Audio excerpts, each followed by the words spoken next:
Uživali smo u pesmi Zdravka Čolića. Mi u narednim minutima pričamo o kriketu. Meni su se pridružili Vladimir Ninković, generalni sekretar Kriket Federacije Srbije, i Mihajlo Miljanović, predsjednik kriket kluba Centurion. Dobar dan, dobro mi došli. Bolje da znaš. Centurion, je li tako? Tako se pravilno izgovara. 26.1.2014. godine osnovan klub. Možemo nešto kažemo o razlozima osnivanja kluba? Želeli smo da ove godine naša Premier liga u 2020 kriketu bude još jača, tako da smo želeli da napravimo još jedan jak klub u Beogradu koji bi mogao da se ravnomerno nosi sa prošlogodišnjim šampionima ekipom Starog grada, kao i sa novom ekipom koja nam se pridružila. U pitanju je ekipa Bodroga iz Bačkog Monoštora kod Sombora. Tako da smo fuzionisali ostatak najboljih igrača koje imamo u Beogradu u taj jedan klub. Ostali smo igrači delegirali početnike i igrači koji se manje zalažu, tako kaže, delegirali smo ih u drugu ligu. Tako da ove godine zaista očekujemo da naša 2020 liga bude možda i najjača u regionu. Šta ti kažeš, Mihajlo? Pa slažem se sa svime što je Vlada rekao.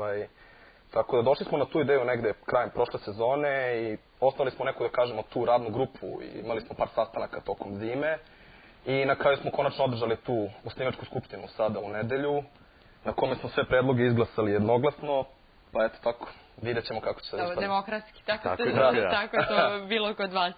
Ono što me zanima, napravili ste recimo svesnu konkurenciju nekim drugim klubovima. To je možda i bio cilj. Naravno. Jeste. Naravno, to je bio cilj. Želeli smo da zaista da poradimo malo više, da koncentrišemo kvalitet u nekoliko klubova, da ne rasplinjavamo te igrače koje imamo, nego zaista da ta Premier liga obuhvati samo ono najbolje što imamo u domaćem kriketu. Ne kaže da ga je mnogo, ali ima dovoljno da se napravi jedna sasvim solidna liga. Dobro, kada poredimo naše klubove sa nekim inostranim, kako to izgleda? Jesmo dobri? Jesmo. Mihajlo, što se smeješ? Onako. Što se tiče kluba u regionu, odnosno situacije u regionu, naša prednost je što se mi oslanjamo na domaći igrače. Na svoje snage ne uvozimo igrače, ne čine nam okusicu timova, recimo igrači. Nema ni transfera i toga. Nema toga i to su zaista u pitanju domaći ljudi, dakle građani i građanke Srbije. Ostali uglavnom se baziraju svoju igru na igračima koji žive recimo u tim zemljama, ali su poreklom ili iz Azije ili iz Velike Britanije ili iz Australije. Mi imamo čak ograničenje od prve sezone koje smo počeli od 2009. Imamo ograničenje u broju stranaca u klubovima. Taj broj je 4, to ne diramo. Dakle, želimo pre svega da promovišemo naš sport među lokalnim stanovništvom, među omladima Beograda i Srbije. Morat ćemo pogledamo najvažnije vesti, onda se vraćamo u studio i nastavljamo razgovor o kriketu. Dakle, slede najvažnije vesti.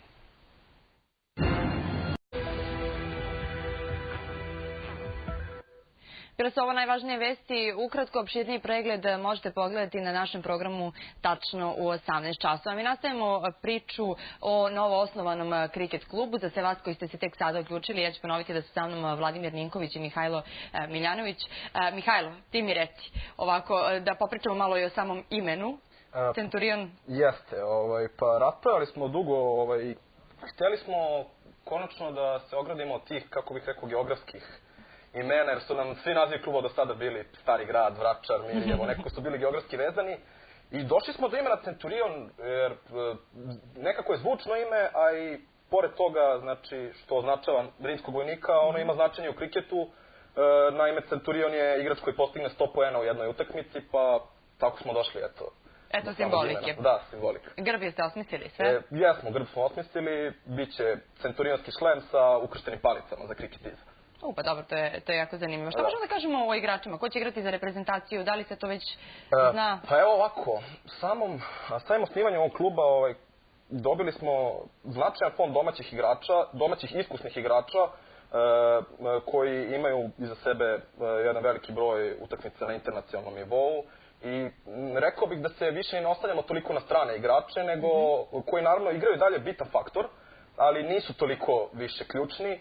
Naravno, znači, igraju nam najbolji naši reprezentativci. Naravno, imamo i neka pojačanja koje su od ove sezone, 2 nova pojačanja iz Engleske. I tako razgovaramo o još nekim mogućim pojačanjima, ali u principu to je to. To su ti transferi koje sam ja pominjala. Ipak će ih biti, ali na ovom nekom drugom nivou. Mene zanima koje su generalno planovi? Možda, Vladimire, ti možeš malo više o tome. Šta se očekuje u nekom narednom periodu? Koji je onako krajnji cilj? Cilj nam je da poboljšamo kvalitativno kriket ove godine. Dakle, nećemo ići toliko na neko širenje, već jednostavno hoćemo da postojeće klubove ojačamo i da dignemo njihovu igru na jedan malo viši nivo. Takođe, planiramo da igramo dosta utakmica, reprezentativnih utakmica samo sa domaćim igračima. U planu je dolazak mađarske reprezentacije koja će biti sačinjena takođe samo od lokalnih igrača, a mi ćemo takođe i učestvovati na jednom turniru u Bukureštu gde ćemo odmeriti snage sa lokalnim reprezentacijama koji će isto biće zasnovane na domaćim igračima, što je kuriozitet ne samo u regionu nego i u celoj Evropi. Dakle, uglavnom kad pogledate reprezentacije recimo nekih razvijenih kriket zemalja kao što su možda Nemačka ili Italija ili Norveška i tako dalje, u pitanju su uglavnom imigranti, dakle to su vrlo retko možete vidjeti neko nemačko prezime ili norveško. Mi i ostale reprezentacije u regionu krećemo nekim drugim putem, zašto dobijamo pohvale od Evropske i Svetske kriket federacije. Osim reprezentativnih nastupa, organizovat ćemo i ove godine 2 prvenstva u 2 forme kriketa, to je 2020 Srpska premier liga, to nam je fokus ove godine i ona će za razliku od prošlih godina startovati prva, dakle sa njom ćemo otvoriti prvenstvo negde početkom maja, kalendar bi trebalo da bude gotov do kraja ove nedelje. Takođe, u to vreme će se igrati i B liga, a zatim ćemo u drugom delu prvenstva, dakle tamo u avgustu, septembru i oktobru, igrati duže prvenstvo, to je prvenstvo 40 overa. To bi bilo to što se tiče tog nekog formalnog dela. Da zaboravim se da pomenem i jedno takmičenje koje je zapravo najjače takmičenje ove godine za nas. U pitanju je Continental Cup u Bukureštu, gde će uzeti učešće i reprezentacije poput Rusije, Estonije i tako dalje, koje su zaista vrlo, vrlo jake i tu ćemo imati podršku naših ljudi iz inostranstva. Trebalo bi da nam dođu zaista vrsni kriketaši srpskog porekla iz Južne Afrike i Engleske. Tako da tu računamo na zaista najbolje. Tu treba da vam držimo pesnici, ali tako? Tako je, da. A me zanima ovako negde generalno utisak, šta kaže vaše iskustvo? Jesu li Beograđani negde otvoreni za neke, uslovno rečeno, nove stvari ili stvari koje im nisu baš toliko stavljene na samu tasnu, da tako kažem? Ili još uvek ne? Pa, jesu. Mislim i neposjećenost kriket utakmica, ne samo na ljude koji se bave. Pa, interesovanje, mislim, uvek može da bude veće. Naravno, mi nikad nismo zadovoljni, uvek želimo da uključimo još ljudi i u igrački kadar, ali kao posetioci, kao simpatizere. Da ih upoznamo sa našim sportom koji je još uvijek nedovoljno poznat i prepoznat u Srbiji, ako u pitanju drugi najmasovniji sport na svetu. Ali zapravo, gde god smo se pojavili, nailazili smo na ovako sasvim jedan dobar odziv, naročito među decom. Znači, dece kad vide neku palicu, neke loptice, njima je to zanimljivo, žele da su gledali u startačima, ne znaju oni baš pravu razliku između. Da, ne znaju, ali nije bitno, njima je to zanimljivo i uvijek žele da ponovo dođemo i ponovo da se igramo sa njima. I ove godine ćemo da ponovo to nastaviti sa tim promotivnim delatnostima. Mi smo dosta radili i na humanitarnom planu, tipa ovdje smo bili kod vas prošli put, ali želimo da nastavimo sa time, sa radimo sa prihvatilištem, sa svratištem u Beogradu, sa drugim, sa decom koja, eto, možda nisu imali do sada neke sreće u životu, ali bar da im tako na neki način omogućimo neku razonadu i zabavu.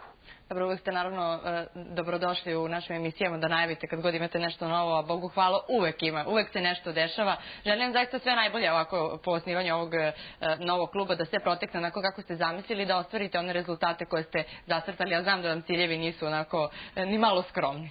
Hvala. Hvala vam još jednom. Gledamo jedan odličan spot.